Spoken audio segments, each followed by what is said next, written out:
Muy buenos días a los radioescuchas que nos sintonizan en las frecuencias de Telemetro Radio, a quienes nos ven por streaming a través de Metcongo, así como en RPC Televisión, en señal de televisión digital terrestre, y a los miles de cibernautas que desde cualquier parte del planeta, ya sea en vivo o en diferido, nos siguen a través de las plataformas de Telemetro Cuarto Poder, a través de la página web de Telemetro y ahora también con retransmisión por Eco TV a las 10 de la mañana. Bienvenidos a la emisión de hoy, martes 11 de agosto del año 2026. En el plano internacional, bueno, el terremoto en Colombia de magnitud 7.4, registrado ayer lunes 10 de agosto de 2026, deja un balance preliminar de 132 fallecidos y 570 heridos, mientras los organismos de socorro mantienen la búsqueda de sobrevivientes y la remoción de escombros en las zonas más golpeadas del occidente y centro del país.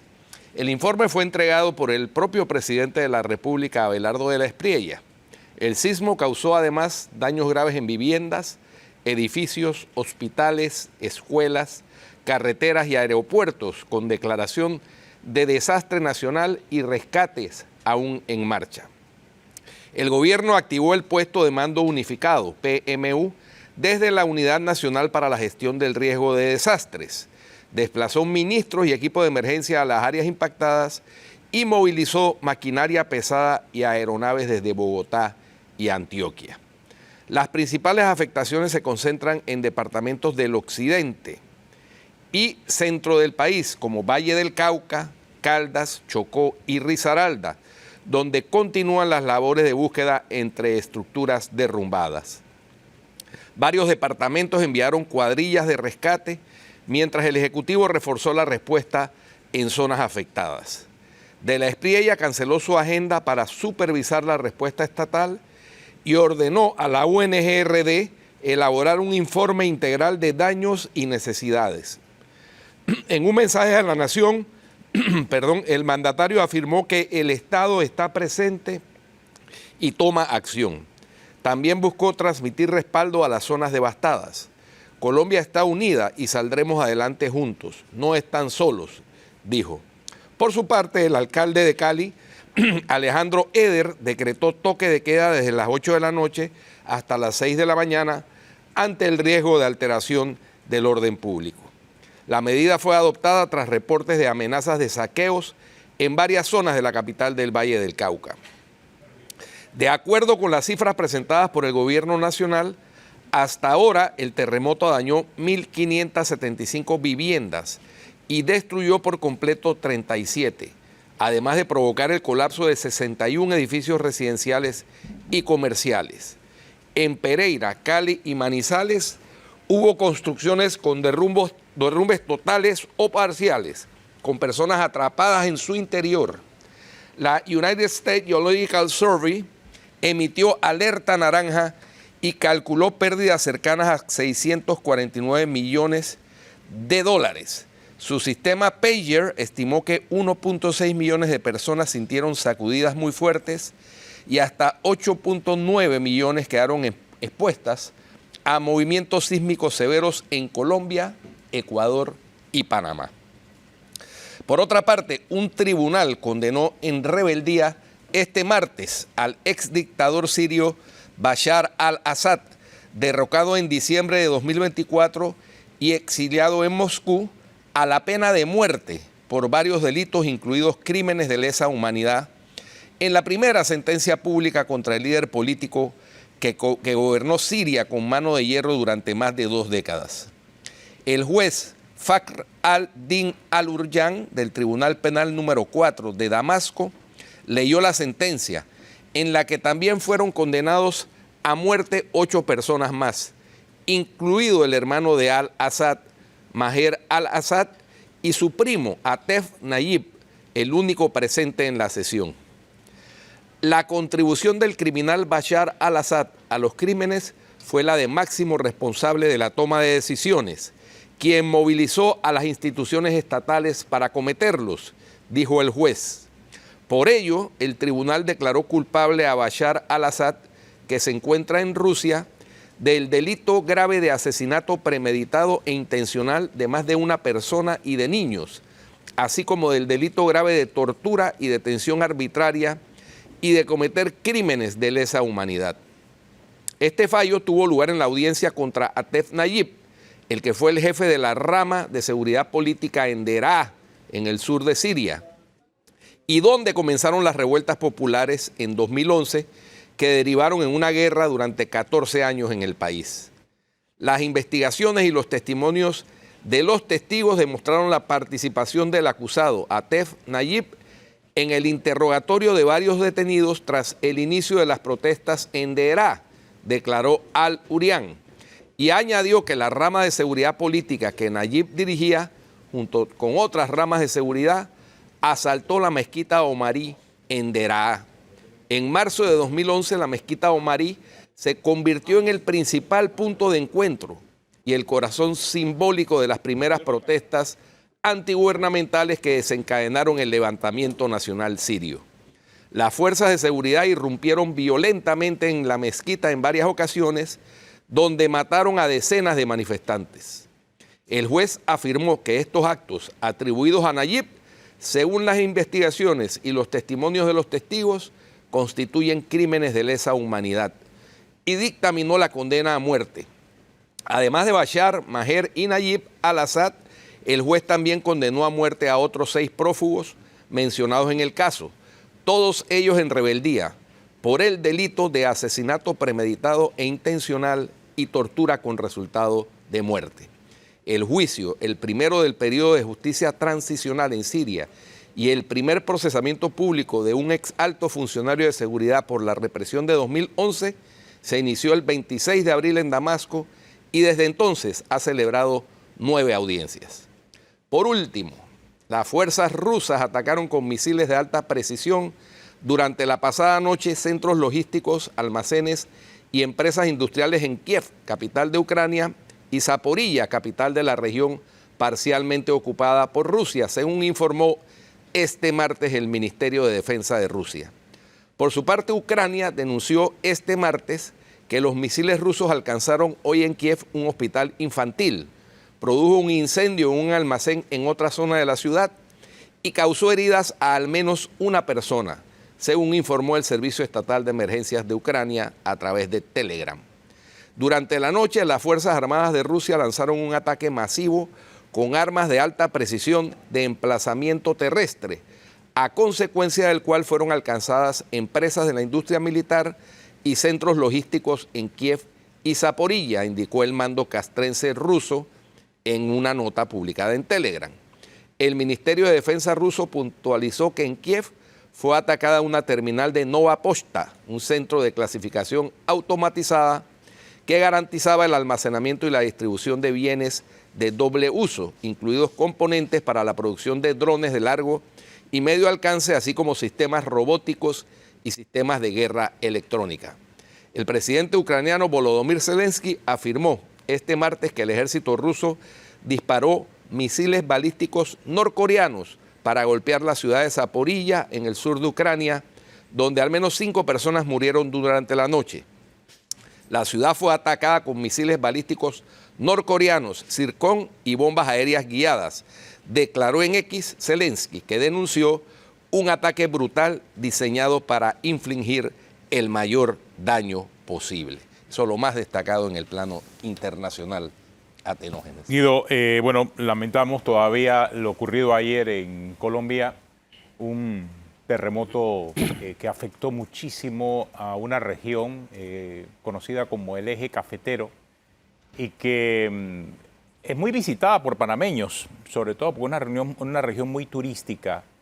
Mira que ayer no pudimos tener programa, Guido, porque realmente la noticia y lo que estaba aconteciendo en Colombia pues tuvo esa prioridad. Muchas de las ciudades ubicadas en ese territorio paisa, por cierto, resultaron afectadas. Todavía hoy vivimos las consecuencias. Según el último reporte, hay más de 132 muertes producto de este terremoto. A diferencia de Venezuela, en el caso de Colombia, los edificios, si bien es cierto que se derrumbaron, cumplieron ese objetivo estructural. A diferencia de Venezuela, donde prácticamente colapsaron y sobre su propia base sucumbieron los edificios. En el caso de esta región de Colombia, los edificios pues cayeron, pero producto de los temblores posteriores. Eso hizo que muchas personas tuvieran el tiempo para poder salir de los edificios altos, sobre todo, y salvar su vida. Así que el impacto en número de muertes pues es notable entre lo que ocurrió en Colombia y Venezuela, Guido. Sí, terrible, por supuesto, conmovedora las imágenes de la gente presenciando cómo colapsaban algunos edificios. La imagen de la Catedral de Manizales, una emblemática, icónica catedral de la Iglesia Católica en el centro de la ciudad de Manizales, cuando se ve cómo se va recostando una de sus torres y queda de manera oblicua apoyada en el centro de la misma. Es impactante, igual que cuando colapsa el hospital en Cali, ciudad en donde apenas el viernes había tomado posesión el nuevo presidente, que ayer era su primer día de trabajo. Exactamente. ¿No? Porque el viernes fue de asueto, sábado y domingo, pero aunque los presidentes trabajan 24/7, ¿no? Pero su primer día de hábil era ayer y bueno, se da esta situación a las 7:34 de la mañana, cuando ya mucha gente había salido de sus casas para dirigirse a sus trabajos. Si esto hubiera sido en otra hora, quizá el saldo trágico fuera mayor. Afortunadamente no se dio así. Y bueno, solamente queda solidarizarse. Ya el gobierno de Panamá ofreció su apoyo. El alcalde de la ciudad de Panamá ofreció su apoyo también a varios de los alcaldes de las ciudades más afectadas. Pereira es quizás la ciudad que más sufrió, una ciudad turística por excelencia. Y bueno, hay que ver en el Chocó, colindante con Panamá, vecino de Panamá, en Quibdó, cuál ha sido la consecuencia. Recordemos que es un departamento un tanto aislado de Colombia. El presidente ha dicho que a partir de ahora Quibdó dejará de ser el área perdida de Colombia y lo va a tratar de reincorporar, o de incorporar más bien al desarrollo nacional. Pero bueno, son situaciones que pasan, Atenógenes. Para este tipo de cosas, eventos de la naturaleza, lo único que se puede hacer es estar preparados para activar los protocolos de seguridad, tener a las personas tanto en casas como en las empresas preparados para eso, que no salgan despavoridos, que esa gente que sale despavorida, también se vio una de las escenas más dramáticas, unas personas que salen despavoridas de un edificio y se derrumba una parte del edificio encima de ellas, por supuesto causándole la muerte. Y tener esos protocolos activados y hacer simulacros, ¿no? Para tener al personal entrenado. Eso es lo único que se puede hacer ante esto, porque esto no se puede ni predecir, como sí se pueden predecir las tormentas, los terremotos no. No hay ningún signo evidente. Así y aquí hay que orientar muchísimo a la ciudadanía. Mucha gente hablando acerca de que el calor... Eso no tiene nada que ver. Superchería. Eso no tiene ninguna base científica. Exactamente, sin ningún tipo de base científica. Esto es algo impredecible, la Tierra se mueve. Vivimos sobre estos mantos que de forma...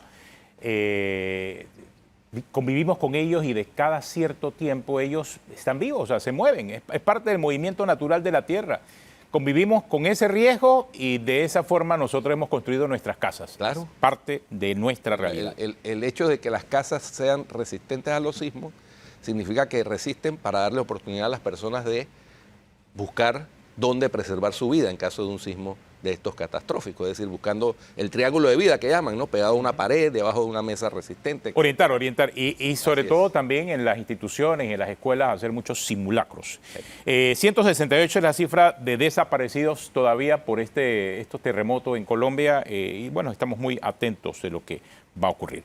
Y de otro tema importantísimo es el que hablamos aquí nosotros el viernes y que tiene que ver con la policía municipal. No sé si viste lo que dijo el presidente de la República. Parece que estaba viendo Cuarto Poder. Creo que estaba viendo Cuarto Poder. Repitió básicamente lo que nosotros dijimos. Exactamente. Esto es este mal ejemplo que ha dado la Alcaldía de Panamá y el municipio de Panamá, el Consejo Municipal, se puede repetir en otros municipios. Y el presidente atacó directamente esa posibilidad diciendo que eso era lo peor que pudiera pasar. Ya el diputado Ernesto Cedeño presentó otra demanda No, y hay una que todavía está viva, que es la del Ministerio de Seguridad. Así es. Ahora bien, mire lo que dijo el presidente Mulino. Estoy en contra del nuevo concepto de la policía municipal. Eso nació para cuidar parques y monumentos y no se puede transformar en otra policía. Además de inconstitucional, cada alcalde puede hacer lo mismo y sería un desastre. Aparte que los uniformes se confunden con el SPI. Ojalá se tumbe eso, dijo el presidente Mulino. Es lo mismo que dijimos aquí el viernes con relación al hecho de que un acuerdo municipal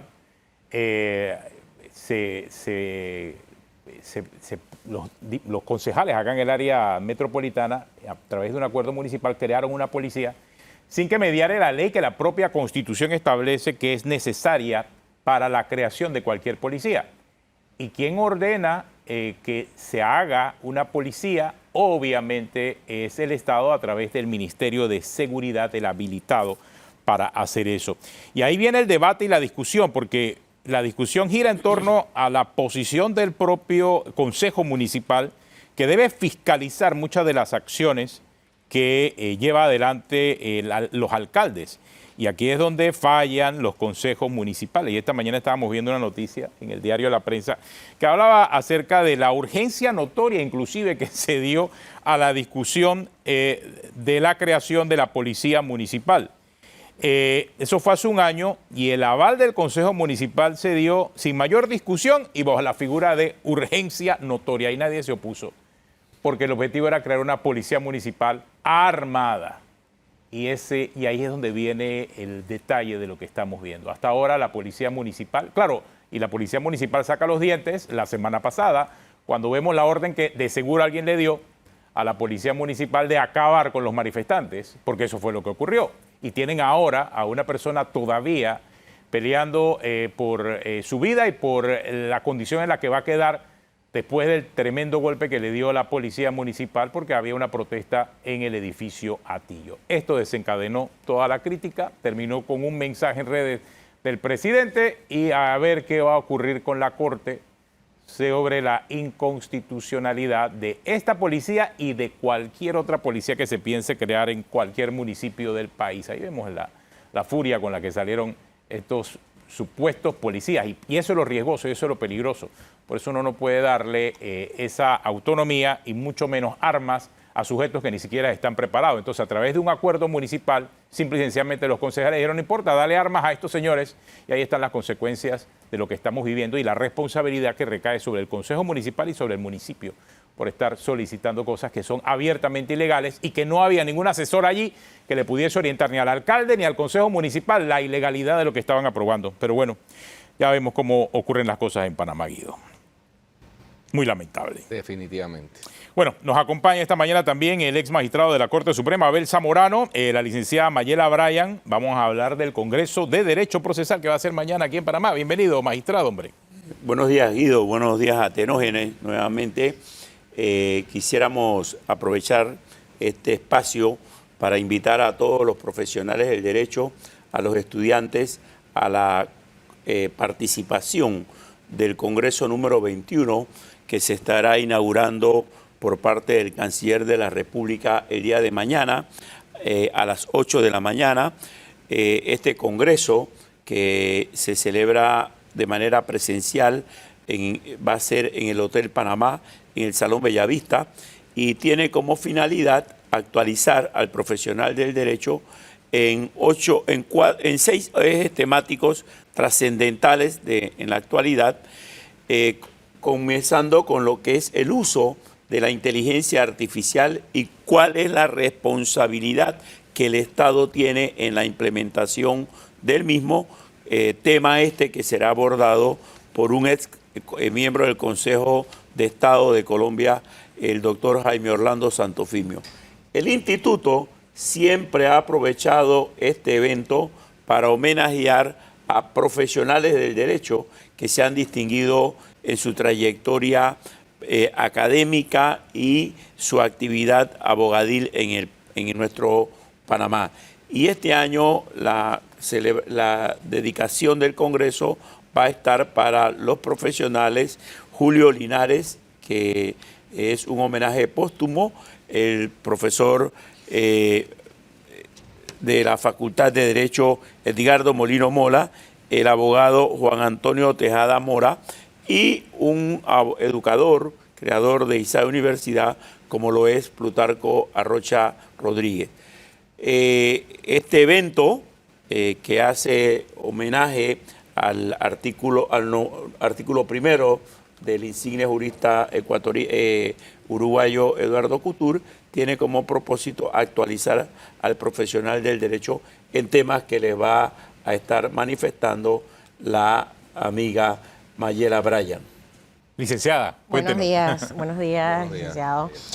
Sí, como mencionaba el magistrado, pues vamos a tener interesantes temas o ejes temáticos como lo son un análisis de lo que es el amparo de garantías constitucionales de varias ópticas, tanto la penal, civil, de familia, y profundizar en estos temas procesales interesantes que están implementándose ahorita mismo en Panamá, como es el Código de Procesal Civil. Vamos a revisar, bueno, ya está en funcionamiento, en implementación, cuáles son estas innovaciones o cuáles han sido las circunstancias, ¿verdad?, que quizás los abogados han podido notar en materia de su implementación, como es la interpretación de las demandas, entre otros. Por supuesto, junto de la mano con análisis de inteligencia del uso artificial, que son aspectos que también tiene que actualizarse un buen abogado, un buen estudiante, en lo que es la implementación de las nuevas tecnologías. También vamos a tener o abordar temas relacionados al sistema penal acusatorio y temas de derecho procesal electoral. Nos va a acompañar el magistrado presidente del Tribunal Electoral, Narciso Arellano, y vamos a contar con muchas figuras destacables, juristas como tantos internacionales. Vamos a tener 15 expositores internacionales, en la cual destacan el magistrado de la Corte Suprema de Justicia de Colombia, entre otros magistrados que nos acompañan desde Uruguay, Colombia, incluso también de República Dominicana. Para los profesionales del derecho que no se hayan inscrito ya y estudiantes que deseen también participar, ¿dónde pueden acceder a los detalles del evento y cuál es el costo? Muy bien. El teléfono del instituto es el 6577-7048. El costo del mismo es para los estudiantes 175 balboas y para los profesionales del derecho 300 balboas.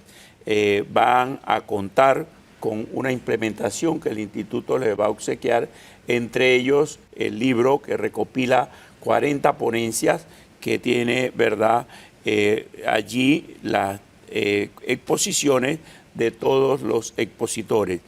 Y todo esto, pues, por este precio que es bastante mínimo desde el punto de vista de lo que es el costo para la celebración de un evento académico de esta naturaleza. Quisiéramos manifestarles que tenemos más de 550 personas inscritas a la fecha, pero lo que esperamos es que todo profesional del derecho tenga la oportunidad, como ha dicho Mayela, de participar de este evento. Por ejemplo, uno de los problemas que ha causado la implementación del Código de Procedimiento Civil es la presentación de la demanda. Tenemos un panel, tenemos 4 miembros del órgano judicial, jueces y magistrados, y 4 profesionales del derecho que van a discutir sobre lo que es el derecho de acceso a la justicia y los requisitos que debe tener una demanda para su admisibilidad, que cambian con el nuevo Código de Procedimiento Civil y que los abogados a veces no nos actualizamos, porque los requisitos deben ir dirigidos acompañados de las pruebas, señalando el abogado qué medio probatorio está destinado a cada uno de esos hechos. Frente a la rigidez de la no admisibilidad de la demanda por parte del juez y a la no elaboración de una buena demanda, ese es el debate que vamos a tener en este tipo de eventos. Sí, porque en muchos casos, y usted lo sabe, el doctor Zamorano, es el Tribunal de Apelaciones el que tiene que componer la negación de una demanda que fue inadmitida en primer caso por el juez. Y eso se supone que no debería ser así, ¿no? El juez debe, si hay apariencia de buen derecho, proceder a admitir la demanda si cumple con los requisitos, obviamente. Sí, ahora que hablas de la apariencia del buen derecho, Guido, una de las cosas que vamos a tocar en este evento es el problema del secuestro. El secuestro en el nuevo Código de Procedimiento Civil cambia en cuanto a la petición por parte del abogado. Y descuidamos que se tiene que establecer en la petición del mismo cuál es la finalidad o el propósito de dicha medida cautelar. Y los abogados a veces descuidamos esta forma de litigar y esto ha causado también inadmisiones de peticiones de medidas cautelares por parte del juez adjunto, que es el funcionario competente para conocer de este nuevo tipo de peticiones a la Administración de Justicia de competencia civil. Con respecto al Código Procesal Penal, me imagino que también hay algún tipo de panel o discusión, porque también ha habido, después de haber estado ya en vigencia más de 10 años, el Código de Procedimiento Penal merece una revisión en algunos aspectos. Por ejemplo, el no límite de la investigación preliminar. La investigación preliminar en derecho penal no tiene término. Puede durar 6, 7, 8, 9. Tiene 6 meses. No, esa es la formal. Pero la preliminar no tiene término. No, la preliminar tú no la conoces. Por eso. Porque el Ministerio Público estudia o lleva adelante una investigación sin el conocimiento de tu persona si tú eres el investigado. Formalmente, después que hace la audiencia de imputación, correcto. que a partir de ahí son establece 6 el meses. artículo 280 del Código de Procedimiento Penal, son 6 meses. Correcto. Y para poder que se extienda ese periodo, se solicita por parte del Ministerio Público o el fiscal de la causa, ¿verdad?, que se declare compleja la investigación, y el juez de garantía es el que va a determinar si se trata de un caso de dificultades investigativas que amerita la extensión. Y el otro tema también es la revisión de los archivos que decreta el Ministerio Público cuando no encuentra que haya delito o que no se puede individualizar al supuesto infractor de la ley penal. Esa revisión de archivo es ad infinitum. Se puede solicitar tantas veces como cuanto quiera la persona afectada. Vulnerándose el principio de seguridad jurídica. Por supuesto. Entonces pero eso amerita una revisión. Además de esto, nosotros vamos a tener el día viernes al Procurador General de la Nación en los delitos de igual manera que son de difícil investigación, claro, como es el crimen organizado. Y yo creo que la presencia de él es importantísima porque va a manifestarnos las dificultades que también tiene el Ministerio Público frente al uso de la tecnología en materia investigativa y el hecho de que no se cuente en muchas ocasiones con un presupuesto adecuado. Una de las cosas que yo siempre he manifestado, y aprovecho aquí la oportunidad, es para requerirle al Estado, a los administradores del Estado, que el órgano judicial tenga, ¿verdad?, una ciudad judicial. Fíjense que yo, que soy de Santiago, de Veraguas, ¿verdad?, todavía en Veraguas no tenemos una ciudad judicial. Eso es insólito, que a estas alturas tengamos que ir, ¿verdad?, de un lugar a otro en Veraguas, demorando los abogados en trasladarse a lo mismo, cuando todas las provincias ya tienen un edificio sede.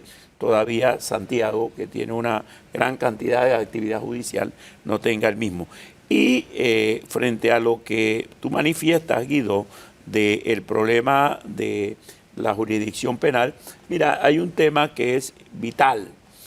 A ti te detiene la policía el día jueves o el día viernes y esa afectación de derechos personalísimos tuyos no se te establece o no se te respeta, porque el fin de semana pasas con el mismo vestuario, muchas veces tus familiares no saben dónde te localizan, y yo creo muchas veces lo hacen de maldad, magistrado. Y muchas veces...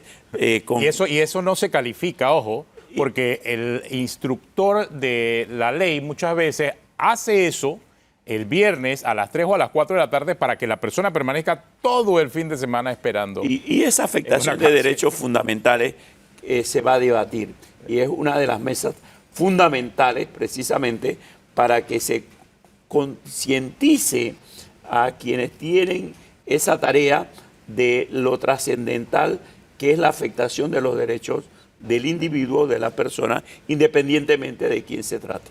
Bueno, ojalá que estas deliberaciones que van a tener entre mañana y el 14, es decir, entre mañana y el viernes, ofrezcan herramientas para que se hagan los cambios que se requieran y sobre todo la actitud de algunos auxiliares de la justicia. No, yo creo que los auxiliares de la justicia tenemos toda la voluntad de brindarle al país una mejor justicia, una justicia cercana. Creo que esta es la finalidad que se ha establecido implementándose el Código de Procedimiento Civil. Yo fui juez civil por 10 años y te puedo contar que conocí uno de los procesos más largos de 25 años, que fue el caso de la Coca-Cola. Yo creo que el nuevo código tiene una normativa que establece que el proceso no puede durar más de un año, el artículo 202. Y ese acercamiento de la Administración de Justicia con la sociedad es una de las razones de ser del nuevo Código de Procedimiento Civil. Pero también el abogado se tiene que actualizar. El profesional del derecho no puede seguir litigando con el mismo código que se educó hace 10, 15 o 20 años, porque el derecho cambia. Solamente, como lo dijera Mayela hace un momento, el auxilio de la tecnología es trascendental.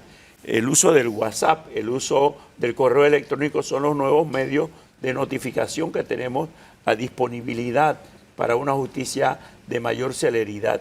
Y si no la utilizamos correctamente, entonces también nos quedamos en cuanto a lo que es litigar con los nuevos métodos y la nueva forma del proceso civil. Usted que mencionó a Eduardo Couture, ese es el primer mandamiento del decálogo del abogado de Couture. El primer mandamiento. Actualizarse, así que ya saben los que quieran actualizarse. Hay una oportunidad. Congreso mañana, a partir de mañana. Sí, así es. Quería antes que nos despidan y gracias por este espacio, felicitar a los abogados por haber sido el domingo la fecha del natalicio de don Justo Arosemena Quesada, en homenaje a este ilustre jurista y creador de la nacionalidad panameña. Se conmemora el Día del Abogado, y mandarle de igual manera un mensaje solidario a nuestros hermanos colombianos por ese acontecimiento catastrófico que ha causado la pérdida de más de un centenar de ciudadanos del eje cafetero.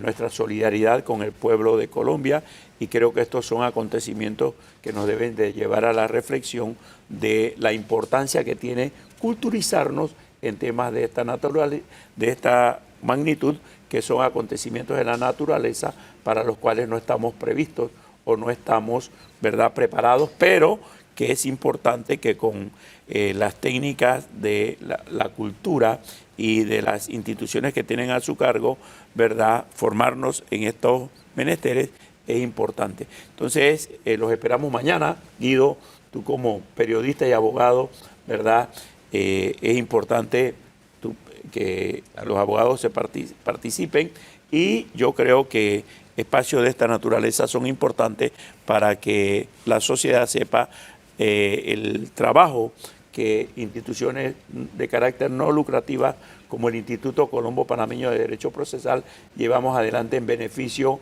de la formación de mejores profesionales en nuestro país. Y el Congreso se lo dedicamos al bicentenario del Congreso Anfictiónico que estableciera en 1826 Simón Bolívar, ¿verdad? Y que dijera esa frase tan elegante: que bello sería para el Istmo de Panamá lo que fuese para nosotros lo que es el de Corinto para los griegos. Y creo que en homenaje a que Bolívar planteara que fuera importantísimo o fuera augusto un congreso anfictiónico, nosotros estamos celebrando este congreso número 21 en homenaje al congreso, a la fecha de los 200 años del Congreso Anfictiónico. Y por eso hemos invitado al canciller Javier Martínez Hacha para que inaugure este magno evento. Bueno, muchas gracias, magistrado, por acompañarnos. El magistrado, ex magistrado de la Corte Abel Zamorano, y la licenciada Mayela Bryan. Tenemos una pausa, regresamos en breve aquí en Cuarto Poder.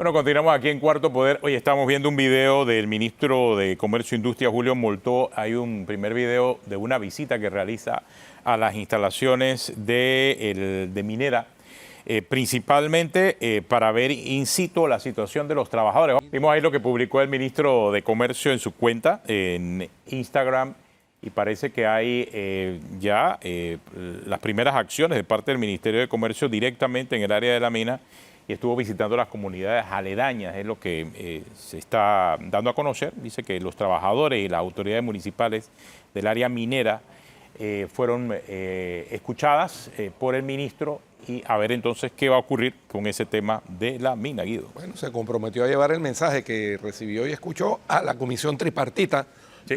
que está terminando de analizar para emitir un informe. Él es parte de esa comisión. Él es parte de esa comisión sobre qué debe hacerse con la mina. Lo único que no puede hacerse con la mina es dejarla como está. Sí, exacto. Eso está muy claro. Eso está claro. Sería irresponsable y hay que tomar una decisión de cara a los mejores intereses del país y de los panameños. Bueno, también vamos a conversar esta mañana con el exdirector del Instituto de Recursos Hidráulicos y Electrificación. En su momento se llamaba IRRE, y el IRRE abarcaba todo, tanto la distribución como la transmisión como la generación, y el ingeniero Fernando Aramburu Porras lo tenemos esta mañana acá con nosotros en Cuarto Poder para hablar un poco acerca de las iniciativas que se han presentado, Fernando, para las reformas a la ley del servicio eléctrico en Panamá. No sé si has seguido de cerca el tema, de seguro sí, sobre todo porque eres muy estudioso acerca del asunto y quizás uno de los panameños que más conoce acerca del tema eléctrico. Gracias por acompañarnos esta mañana aquí en Cuarto Poder, Fernando. Gracias Guido, por invitarme. ¿Cómo ves estas reformas? ¿Cómo ves estas reformas al servicio eléctrico? ¿Qué piensas de eso?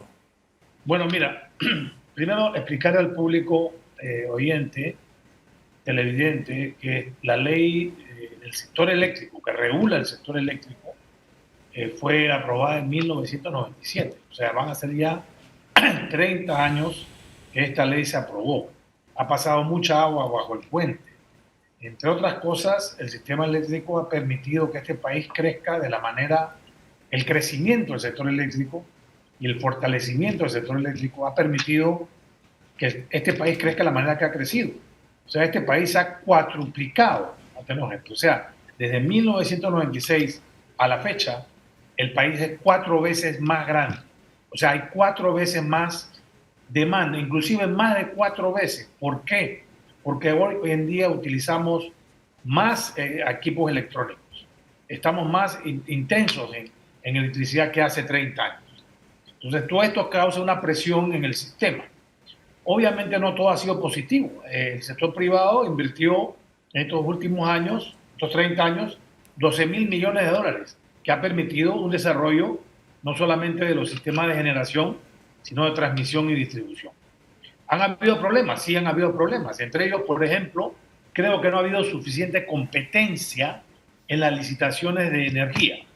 El sistema, como se diseñó, establece que para la compra de energía que se necesita para abastecer a los usuarios del país, tanto residenciales como industriales como comerciales, se hacen licitaciones de tiempo en tiempo, donde se permite que todos los jugadores en Panamá y en el exterior puedan venir a competir por ese mercado.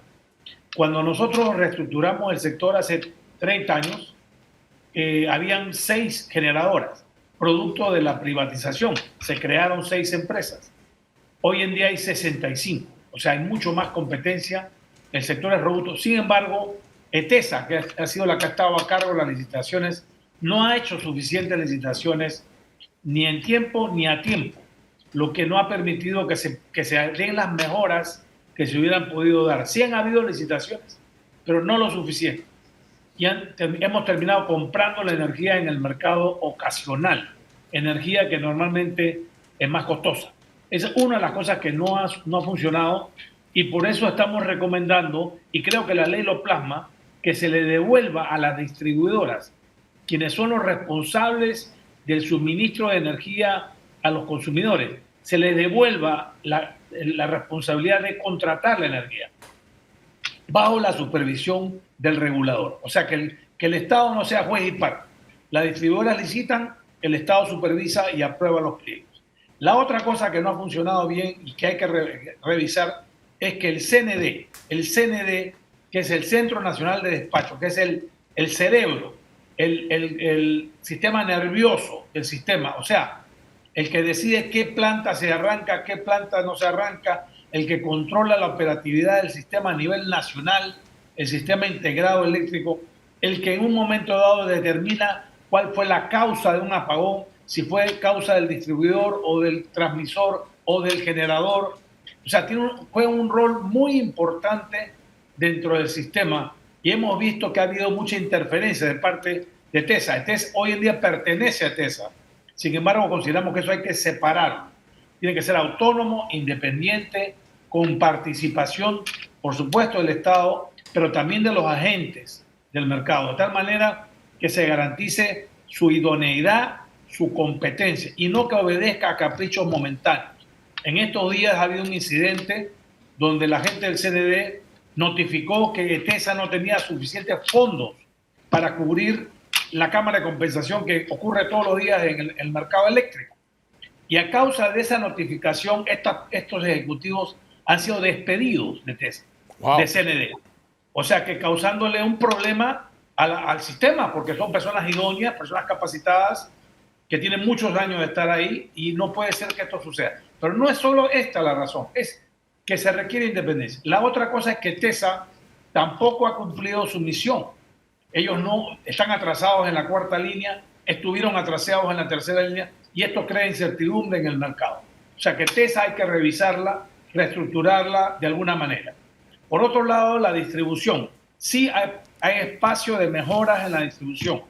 La calidad del servicio no ha sido el que hubiéramos querido que fuera, por el crecimiento de la ciudad, el crecimiento de la zona oeste sobre todo, que ha sido muy pronunciado en los últimos años y que requiere mejoras en el sistema. Pero esto es factible. Con una buena regulación, con una buena inversión de la parte de los agentes distribuidores, esto se puede mejorar. Pero esto requiere estabilidad jurídica, esto requiere los mensajes apropiados. Yo no creo que debemos apretar, sí apretar, exigir, regular, supervisar y sancionar, pero no debemos apretar la soga de tal manera que se rompa y que nos enfrentemos el próximo año, que es la licitación de estas concesiones, que no se presente nadie porque las condiciones son muy onerosas. Ahora, Fernando, tú de manera muy gentil compartiste conmigo una tabla que hablaba acerca de las tarifas eléctricas. Eso ha provocado muchos comentarios, por cierto, acerca de que las tarifas de Panamá no son las más caras de América Latina. Es más, estamos entre una de las tarifas de costo de kilovatio hora más bajas de la región. Estamos ligeramente por encima de Costa Rica, prácticamente empatados en el sótano en la energía más barata de la región. El lugar principal se lo lleva Guatemala, después Uruguay, El Salvador, Honduras, Chile, incluso Colombia. Y en una novena y 10ª posición, Panamá y Costa Rica. Yo incluso se la presenté a Guido y Guido hasta dudaba acerca de la información, pero tú me la diste y le decía, por eso es que te estoy invitando al programa, para que nos expliques acerca de lo que significa esta tabla, ¿no? Lo que la gente se quejaba, Fernando, es que dice que esa tabla es para los primeros 300 kilovatios, pero que después del 301 kilovatios hora en adelante es mucho más alta la tarifa. No, eso no es así. Esta tarifa sí es verdad que es un promedio. Es un promedio, como todo, de la tarifa residencial. Esto, como todo promedio, están los que pagan menos y los que pagan más. Y tú sacas un promedio. Tenemos que tener en cuenta que el 70% de los usuarios en este país, o sea, más de 1 millón de clientes, no ha sufrido aumento en la tarifa en los últimos 20 años. O sea, esa tarifa está siendo subsidiada con las utilidades que recibimos de las empresas eléctricas que pagan impuestos y pagan dividendos. Con esos recursos el Estado compensa o subsidia a los que consumen menos de 300 kilos. Y hasta 750 va subiendo la tarifa conforme usted consume más. El promedio es lo que estamos reflejando en esa tabla. Todos los países de esa tabla tienen sistemas similares. Panamá no es el único país que subsidia. Costa Rica subsidia, Honduras subsidia, todos los países. O sea que es una tabla comparativa. Obviamente, unos subsidian más que otros y es muy difícil limpiar esa tabla. Pero eso es lo que demuestra que en promedio los panameños estamos pagando una tarifa que no es la más alta, tampoco es la más baja. Son 50 países en Latinoamérica, 40 países. O sea, estamos en la parte media. Pero el promedio, lo importante es que Panamá, quiero que recalcar esto, Guido y Yate, tiene una matriz energética robusta. Podemos descansar tranquilos de que este año que vamos a tener un niño fuerte y que el canal de Panamá está bajando, restringiendo su calado, aquí no vamos a tener problemas de apagones porque tenemos una matriz robusta. Cuando se privatizó hace 30 años, teníamos solo hidroeléctricas y térmicas de diésel y búnker. Hoy en día el diésel y búnker desapareció. Tenemos hidráulicas 60%, y eólicas y solares como un 15%, gas 20%. Estamos diversificados. Y una planta de carbón de la mina que también nos apoya en los momentos cruciales. O sea que es una matriz robusta. Exportamos energía a Centroamérica. Honduras nos compra energía, Nicaragua nos compra energía, Costa Rica, con toda su tradición hidráulica que posee, esto también nos compra, sobre todo un año como este, que es un año seco. Ellos sufren mucho y no tienen el plantel térmico que tiene Panamá. Panamá tiene la única facilidad para almacenar e importar gas natural de Centroamérica. O sea, aquí en Panamá se han hecho inversiones importantes en generación y transmisión y distribución por la estabilidad jurídica, por la estabilidad del marco regulatorio. O sea, que tengamos mucho cuidado. Este mensaje es para los diputados. No cambiemos las cosas de tal manera que destruyamos lo que nos ha tomado 30 años construir. Es importantísimo el mensaje, Fernando, sí, porque corre el riesgo de que se politice el tema eléctrico y eso sí es un riesgo grande. Técnico. Claro, un tema técnico. Y lo dijimos en un principio, es un tema muy técnico, supremamente técnico y debe estar alejado de toda intervención política, definitivo. Bueno. O de politiquería. Entonces queda claro que sí, no es como me dijeron. Claro que no es así. No es así. Estamos hablando con una persona que conoce, que sabe y que ha estudiado el tema. No, y estoy dispuesto a ir a cualquier debate de alguien que dude de la información que estamos suministrando. Hay muchos expertos en energía en Panamá, no soy el único. El debate va a ser muy interesante en la Asamblea. Obviamente vamos a escuchar todas las partes. Hay una animadversión contra las distribuidoras, en particular contra una. Hay que tener mucho cuidado. Son empresas sumamente, es una presión sumamente técnica, hay muchas variables. Las distribuidoras siempre son las que dan la cara, pero el problema de un apagón no necesariamente es de la distribuidora. Puede ser de la transmisora, puede ser de la generadora, puede ser fortuito. Eso no quiere decir que no haya habido responsabilidad de parte de ellas, también sí las hay, y para eso está el regulador. En el caso, por ejemplo, de la empresa pública del agua, cada vez que se va el agua, que no hay agua, que 30% de la población no tiene agua, ¿dónde está el regulador? ¿Dónde están las multas? Es cierto. O sea, aquí por lo menos podemos regular, multar y corregir. En el caso de una empresa estatal, no hay manera porque es parte, juez y parte. Totalmente. Muchas gracias, Fernando, por acompañarnos aquí en Cuarto Poder. Fernando Aramburu Porras con nosotros. Una pausa, regresamos en breve ya para la parte final del programa.